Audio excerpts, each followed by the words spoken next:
आज आपण गेलो होतो छत्रपती संभाजीनगर येथील SRP कॅम्प मध्ये होणारे MSF भरतीचं संचलन पाहण्यासाठी। तर नमस्कार मित्रांनो, आज तुमच्या लाडक्या ऋत्विक पाटीलला SRPF कॅम्प मध्ये जाण्याची स्वर्ण संधी मिळाली होती। त्यामागचं कारण म्हणजे येथे होणार होती MSF च्या ट्रेनिंग पूर्ण झालेल्या जवानांची परेड म्हणजेच की संचलन। आज होणार होतं प्रत्येक भरती झालेल्या जवानाचं स्वप्न पूर्ण, कारण फक्त रिझल्ट लागणं आणि भरती होणं म्हणजे स्वप्न नाही, तर ट्रेनिंग झाल्यावर आपल्या स्वतःच्या आईवडिलाला सॅल्यूट करणं हेच त्या प्रत्येक मुलाचं खरं स्वप्न असतं। खरं सांगायचं ठरलं तर मित्रांनो, हे सगळं पाहून एक वेगळीच प्रेरणा मिळाली। शिस्त, मेहनत आणि समर्पण काय असतं हे तर इथे येऊनच जाणवलं होतं। इथे दिसणारा प्रत्येक जवान हा सहजच इथे आलेला नाही, तो आला स्वतःच्या जिद्दीने, स्वतःच्या कष्टाने, मेहनतीने आणि स्वतःच्या स्वप्नाने इथपर्यंत आलाय।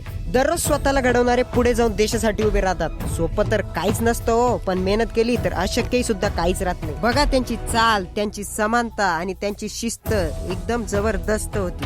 आज त्यांची ही मेहनत आणि शिस्त पाहून मनुष्याच्या नजरेसोबतच कॅमेऱ्याच्या नजर सुद्धा त्यांच्यावरती पडत होत्या। त्यांच्या मेहनतीचा प्रत्येक पाऊल म्हणत होता, विजलो जरी आज मी हा माझा अंत नाही, पेटेल उद्या नव्याने हे सामर्थ्य नाशवंत नाही।